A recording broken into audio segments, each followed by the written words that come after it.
Finally guys, আজকে সেই গিফটের টাকা দিয়ে পিকনিক করবো, তাও আবার সবজি খিচুড়ি। হে এভরিওয়ান, আসসালামু আলাইকুম। কেমন আছেন সবাই? যেহেতু আমাদের বাজেট কম, সেজন্য বাসায় থেকে আমরা সবকিছু নিয়ে নিচ্ছি। কেনার ভিতরে শুধু মুরগি আর কিনেছিলাম কিছু সবজি, সেটা দিয়ে হবে আজকের পিকনিক। এটা হচ্ছে পরদিন বিকেলবেলা সবাই মিলে চলে এসেছি ছাদে। সব ভাবিরা মিলে এক একজন এক একটা করে সব কাজগুলো সেরে নিচ্ছিলাম। এরপর আমার হাতের কাজগুলো সেরে এসে দেখি ভাবিরা চুলা জ্বালিয়ে রান্না বান্না প্রায় শুরুই করে দিয়েছে। ওই দিন ওয়েদার বিকেলবেলা এরকম ছিল, আর এই ঠান্ডা ঠান্ডা ওয়েদারে সবজি খিচুড়ি, ওয়াও, মজাই আলাদা। শুরুতে দেখতেই পেলেন তেলের ভিতরে দিয়ে দেওয়া হয়েছিল পেঁয়াজ, এরপর দিয়ে দেওয়া হয়েছিল সব ধরনের মশলাপাতি, ওটা কষিয়ে নেওয়ার পরে দিয়ে দেওয়া হয়েছে চিকেন। যেহেতু সবজি খিচুড়ি, আমরা চিকেনটা খুবই কম ইউজ করছি, শুধুমাত্র একটু ফ্লেভারের জন্য চিকেনটা দেওয়া। এদিকে বাচ্চাগুলো এই খোলামেলা পরিবেশে খেলাধুলা করছে, দেখতেই ভালো লাগছে। যাই হোক, এবার চিকেনটা কষে আসার পরে দিয়ে দিয়েছি সবগুলো ডাল। কয়েক পদের ডাল মিলানো ছিল, আর ভিতরে ছিল মসুর ডাল, মুগ ডাল, ডাবলির ডাল, খেসারির ডাল, বাদবাকিগুলো আমার মনে নেই কি কি ডাল ছিল। এরপর ডালটা খুব ভালোভাবে কষানো হয়ে আসলে দিয়ে দেব সবগুলো সবজি। এই সবজিগুলোর ভিতরেও প্রায় 9-10টার মতো সবজির আইটেম ছিল, যার ভিতরে ছিল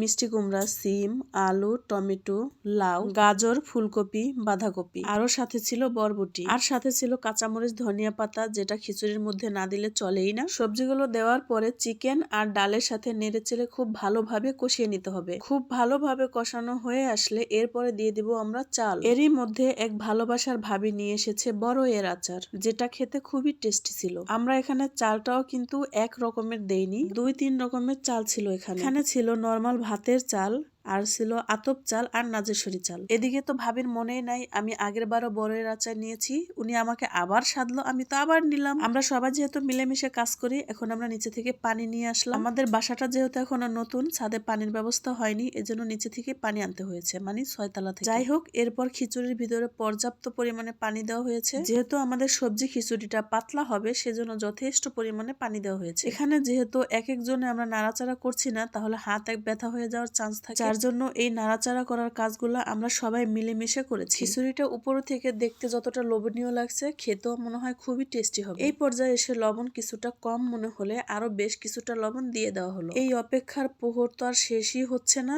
কখন খিচুড়ি হবে আর কখন আমরা খাবো। এদিকে দেখতে দেখতে জাল দিতে দিতে একটা সময় খিচুড়ির বলকও চলে আসে। পরে ঢাকনাটা উঠিয়ে আমরা দেখে নিচ্ছিলাম সবগুলো সেদ্ধ হয়েছে কিনা, সবজিগুলো ভালো করে। তো আমরা দেখলাম চাল, ডাল, সবজি সবকিছু খুব ভালোভাবে সেদ্ধ হয়ে গিয়েছে। আমি তো আগেই বলেছি, আমরা এক ভাবিরা মিলে নাড়াচাড়া করছি না, সবাই মিলেমিশে করছি, কারণ একজনে নাড়াচাড়া করলে হাত ব্যথা হয়ে যাওয়ার চান্স থাকে। যাই হোক, আর অল্প কিছুক্ষণের অপেক্ষায় খিচুড়িটা অলমোস্ট হয়ে গিয়েছে। এখন দিয়ে দিব কিছুটা ধনিয়া পাতা কুচি। এই ধনিয়া পাতার স্মেলটা অনেক ভালো ছিল, এটা খুব সম্ভবত দেশি ধনিয়া পাতা ছিল, মানে হাইব্রিডটা না। এই তো আমাদের খিচুড়ি ফাইনালি ডান।